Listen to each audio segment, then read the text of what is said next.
ये कैसे इफेक्ट आ रहा है ये बोल रहे हैं, ये समझना चाहते हैं राज? हाँ हाँ हाँ।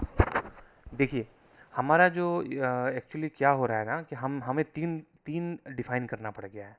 तीन लेजर्स हमें डिफाइन करना पड़ा है। देखिए, अपना एक कंपनी कोड, दो कंपनी कोड इंडिया में है, राइट? एक कंपनी कोड सिंगापुर में है, एक कंपनी कोड यूएस में है। लेजर कॉन्सेप्ट में बता रहा हूँ, पहले लेजर समझिए क्या है। तो सबको अपने अपने कंट्री में अपने कंट्री के अकाउंटिंग स्टैंडर्ड के हिसाब से फाइनेंशियल रिपोर्टिंग करना है, राइट? बुक्स क्लोज करना है, फाइनेंशियल रिपोर्ट्स बनाना है, ठीक है? इंडिया वाले दोनों कंपनी को इंडिया के अकाउंटिंग स्टैंडर्ड से करना है, सिंगापुर को सिंगापुर के अकाउंटिंग स्टैंडर्ड से करना है, यूएस को यूएस अकाउंटिंग स्टैंडर्ड से करना है, ठीक है? तो हमारा ये दिलीप ग्रुप ऑफ कंपनी हमने ओपन किया है। दिलीप ग्रुप ऑफ कंपनी, मान लेट्स फॉर एग्जांपल हमने दिलीप ग्रुप ऑफ कंपनी मतलब हमने डिफाइन किया है। तो उस कंट्री में हम तो कंट्री में जो भी कंपनी कोड उस हिसाब से लोकल गैप में हम क्या करेंगे, रिपोर्टिंग करेंगे। ओके। तो एसएपी ने लोकल गैप के रिपोर्टिंग के लिए एसएपी ने जीरो एल लेजर दिया है, लीडिंग लेजर। एसएपी ने स्टैंडर्ड दिया है, इसको डिफाइन नहीं करना है, ठीक है? एसएपी ने लीडिंग लेजर बाय डिफॉल्ट दिया है, इसको डिफाइन नहीं करना है। इसके मदद से हम हर एक कंपनी कोड के लोकल, हर एक कंपनी कोड में हम लोकल गैप में रिपोर्टिंग कर सकते हैं लीडिंग लेजर की मदद से। मतलब चारों में एक लीडिंग लेजर हमारा जीरो एल रहेगा। ओके। अब हम दिलीप ग्रुप ऑफ कंपनी में एक हम क्या कर रहे हैं, आउट ऑफ इंडिया भी बिजनेस कंपनी कोड है हमारा दो जगह, यूएस में और सिंगापुर में। और let suppose Dilip group of companies का हेड ऑफिस इंडिया में है, तो इंटरनेशनली ये बिजनेस कंपनी कोड है इनका, इसलिए इनको एक नॉन लीडिंग लेजर डिफाइन करना पड़ेगा। नॉन लीडिंग लेजर डिफाइन करना पड़ेगा आईएफआरएस के लिए, आईएफआरएस के लिए। ओके।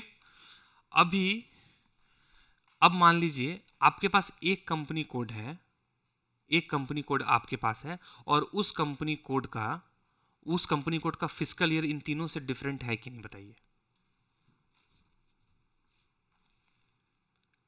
डिफरेंट है, राइट राज? हाँ जो आपके पास दो कंपनी कोड है, एक इंडिया में दो कंपनी कोड है, एक सिंगापुर में, ये तीनों का देखिए, ये तीनों क्या यूज कर रहा है, अप्रैल से मार्च यूज कर रहा है, जैसे मैंने बताया है। ये तीनों अप्रैल से मार्च यूज कर रहा है, इंडिया वाला भी सिंगापुर वाला भी। बट यूएस क्या यूज कर रहा है, कैलेंडर ईयर यूज कर रहा है, राइट?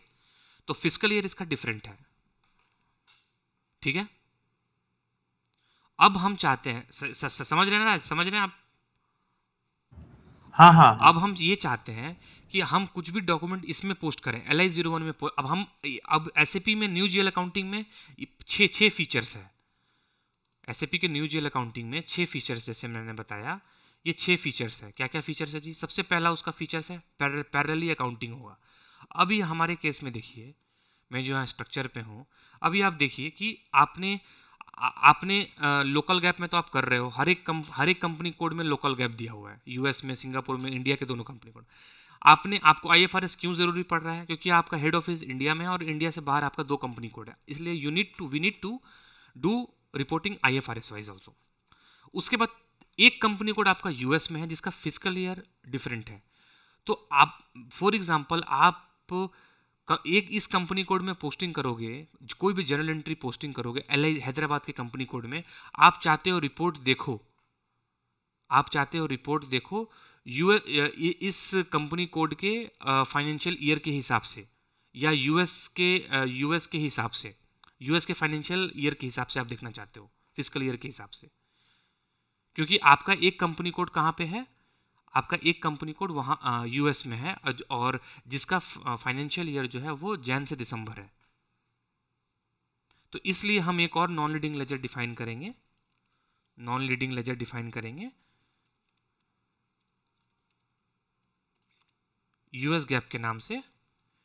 क्यों? क्योंकि आपके पास एक कंपनी कोड यूएस में है जिसका फाइनेंशियल ईयर डिफरेंट है, और आप कोई भी, आप सपोज हैदराबाद में पोस्ट करोगे तो आपको तीन लेजर में डॉक्यूमेंट दिखाई देगा। एक तो आपके लोकल गैप में, जो आपके कंट्री में फाइनेंशियल रिपोर्टिंग करने में मदद करेगा, एक आईएफआरएस में जो आपको इंटरनेशनली रिपोर्टिंग करने में मदद करेगा, और एक यूएस गैप में, ठीक है? ये आपको इसमें रिपोर्टिंग नहीं करना है, इसमें आपको आपका डेटा, आप रिपोर्ट देख सकते हो, कंपेयर कर सकते हो यूएस के कंपनी कोड से, या यूएस के फिजिकल ईयर के हिसाब से आप रिपोर्ट देख सकते हो। इसमें कहीं रिपोर्टिंग नहीं करना है,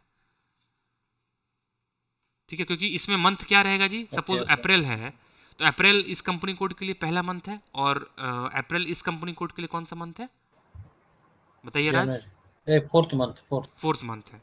तो इन दोनों से तो आप रिपोर्टिंग कर लोगे, लेकिन इस मंथ इस नॉन रीडिंग लेजर से क्या करोगे, आप कंपैरिजन कर सकते हो। ठीक है, तो मतलब आप कुछ भी पोस्ट करोगे LI01 में, तो वो क्या होगा, वो तीनों लेजर्स में पोस्टिंग होगा, जैसे मैंने यहाँ पे स्क्रीनशॉट में दिखाया था आप लोगों को। ठीक है, तो यही कॉन्सेप्ट है। तो अब आप हम मेरे को एक बात बताइए, अब पोस्टिंग करना है अपने को, ठीक है, तो आपको नंबर रेंज तो डिफाइन करना होगा ना, क्योंकि एसएपी में नंबर रेंज की मदद से ही जर्नल एंट्री पोस्ट होता है। तो आपको नंबर रेंज इसके लिए भी डिफाइन करना पड़ेगा, नॉन लीडिंग लेजर के लिए भी डिफाइन करना पड़ेगा, यूएस गैप के लिए भी डिफाइन करना पड़ेगा। लीडिंग लेजर के लिए